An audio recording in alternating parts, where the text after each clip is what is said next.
tomando el rumbo. Ahora venimos con uno de los segmentos más importantes, ya que estamos casi en un proceso electoral. Con nosotros, en Así es la Política, Franiel Genao. Bienvenido. Muchas gracias y un saludo a todos los oyentes y las oyentes de este importante programa. Hoy en este espacio de Así es la Política, un espacio para hablar sobre qué es la política y cómo nos afecta en la vida cotidiana, yo quise hablar o quiero hablar y hacer una reflexión con ustedes sobre tres temas que parecen no conectarse, pero que están muy conectados. Y es salario, trabajo y política. Interesante. Yo me reí mucho porque cuando hablé con un amigo hace unos días sobre que este iba a ser el tema de esta semana, me dijo, pero tú vas a hablar de los empleos que le dan los políticos a la gente después de ganar. Porque esa fue la imagen que le llegó. Pero no, yo quiero hablar a propósito de que hace unos días nosotros estábamos conmemorando el Día del Trabajo. Específicamente el 1 de mayo. El 1 de mayo. Un día que nosotros conmemoramos desde el año de 1886, producto de un suceso que se da en plena revolución industrial en los Estados Unidos. Y es la lucha de los trabajadores de ese momento para que la jornada laboral, que hoy parece algo normal y que fue así todo el tiempo, que la jornada laboral fuera de 8 horas. Pero que también para que se establecieran los derechos laborales de las personas, para excluir, por ejemplo, a los niños del trabajo, que ahora no nos parece algo que pueda suceder, pero que sucedía en ese entonces. Y entonces, a partir de esa fecha en la que no celebramos el trabajo, sino que celebramos y conmemoramos a las personas que dedican su tiempo a las labores del trabajo. Su esfuerzo para que nosotros tengamos muchas de las cosas que tenemos hoy en día. Y yo quería como pensar estos tres temas desde las siguientes preguntas, que por eso decía que hay que hacer nuestra reflexión. ¿Alguna vez nosotros hemos pensado, por ejemplo, quién define mi salario? ¿Hemos pensado quién define el horario en el que yo trabajo o no trabajo? ¿Alguna vez hemos pensado las condiciones? ¿Quién define las condiciones en las que yo tengo que hacer mi trabajo? ¿Quién define cuándo yo puedo tener o no vacaciones, por ejemplo? Todo eso, uno en una primera instancia pensaría que lo define quién te contrata, o la empresa o el departamento de recursos humanos de esa empresa o de ese trabajo temporal que tú tienes. Y no es así. Eso no es una acción o unas ideas que son del deseo o el interés de quien te emplea.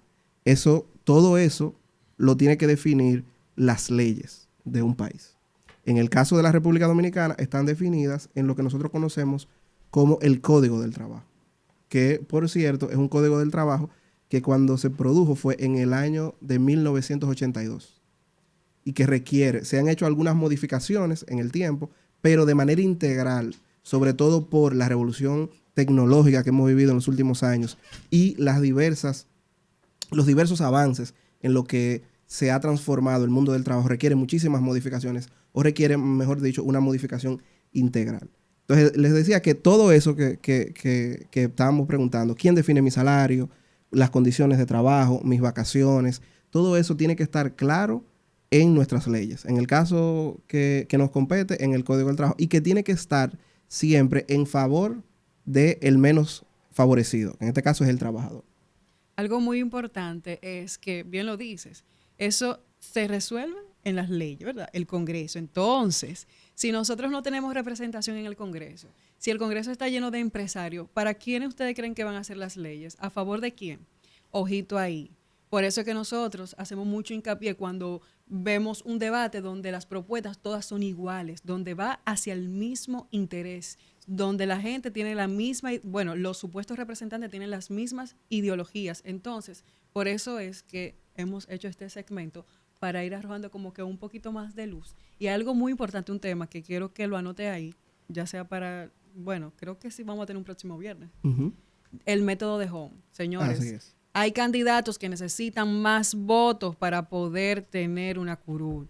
Entonces, luego quiero que Franiel nos explique eso. Pero yo quería terminar para hacer las reflexiones con ustedes de decir dos cosas. Lo primero, que comparto eso que tú dices y por eso es parte de esta reflexión lo siguiente. Nosotros tenemos esas leyes que son las que establecen que decimos que hay que modificarlas, ampliarlas de manera integral al mundo del trabajo que tenemos hoy en día. Pero nosotros tenemos un órgano ejecutor de esa ley.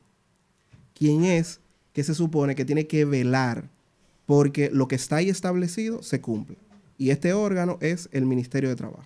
El Ministerio de Trabajo no solo tiene que hacer cumplir lo que está establecido en la ley, sino que es el órgano que pone en concreto la visión de un gobierno, en este caso del Poder Ejecutivo, sobre lo que debe ser la política laboral y lo que debe ser la política salarial. Entonces, por eso es importante no solo elegir un buen Congreso, sino elegir un buen gobierno y un gobierno que tenga una visión integral del mundo del trabajo. Entonces, les decía que tenemos el Ministerio de Trabajo, que es el órgano, que es la máxima autoridad en términos de definir las relaciones laborales en la República Dominicana. Las relaciones laborales y discutir, y sobre todo es quien discute a través de lo que se conoce como el Comité Nacional de Salario, que discute de manera tripartita con los sindicatos que representan a los diversos gremios de trabajadores y el sector empresarial, cuáles son los salarios de la República Dominicana. Por eso entonces tenemos que tener un poder ejecutivo, un Ministerio de Trabajo que no se convierta, como tú decías, en un bando, sino que sea el punto intermedio entre los dos sectores. Que sea equitativo. Que sea equitativo. Y entonces tenemos la ley, tenemos el órgano ejecutor, que es el Ministerio de Trabajo, y entonces tenemos lo que para mí es más importante, que es en la Cámara de Diputados y en el Senado de la República, nosotros tenemos lo que se conoce como las comisiones en las cuales se integran los legisladores para hacer su trabajo. Sí. En el Senado de la República y en la Cámara de Diputados nosotros tenemos una comisión de trabajo que la integran unos 15 diputados en el caso de la Cámara y unos 12 senadores en el caso del Senado de la República. ¿Y qué tiene que hacer esa comisión? Dos cosas fundamentales. La primera es fiscalizar al Poder Ejecutivo, en especial al Ministerio de Trabajo, en que se cumpla la ley, en que se cumpla lo que está establecido en esa ley. Pero segundo, esas comisiones deberían estar trabajando, discutiendo, pensando cuáles son las modificaciones que deben hacerse a las leyes, en este caso a la ley de trabajo, para que esté acorde al mundo que vivimos hoy. O sea, un ejemplo lo vimos en pandemia, con exacto, el teletrabajo. Esas comisiones esos legisladores deberían estar pensando, por ejemplo, que son algunos temas, cómo nosotros adecuamos el mundo del trabajo en la República Dominicana a las tecnologías. ¿Cómo adecuamos el mundo del trabajo en la República Dominicana a la virtualidad? ¿Cómo adecuamos y legislamos en una manera, en el sentido de los derechos, con temas como el trabajo doméstico? Claro. O el trabajo remoto. Los freelancers, porque ahora con ese tema de la tecnología se utiliza mucho contratarte como freelancer, pero tú no tienes ninguno de esos derechos que te dan por ley. Tú no lo tienes si tú estás contratado como freelancer. Por eso es importante que avancemos en modificar esas leyes. Y por eso decía, y hago el hincapié, o sea, nosotros tenemos una legislación, nosotros tenemos un código del trabajo que fue promulgado en el año de 1982. Ha pasado muchísimo en términos del mundo laboral que debería estar contemplado en las legislaciones que nosotros tenemos. Porque tú pones ese ejemplo, ese es el ejemplo de cuando tú te dicen, bueno, en tu empresa, el trabajo que tú estás haciendo, tú lo puedes hacer de tu casa, pero no se contempla que tú en tu casa vas a gastar energía eléctrica, que tú en tu casa vas a tener el desgaste de tus equipos. Por ejemplo, si tú haces un trabajo intelectual, que a veces no tiene ni horario. Por eso, y es positivo, en países como los países que contemplan, que componen la Unión Europea, está prohibido por ley y penalizado para las empresas que le manden correo electrónico a sus empleados, por ejemplo, porque el correo electrónico ya se asume como una herramienta en las relaciones laborales después de las 6 de la tarde, de los viernes hasta el lunes a las 8 de la mañana. O el WhatsApp también.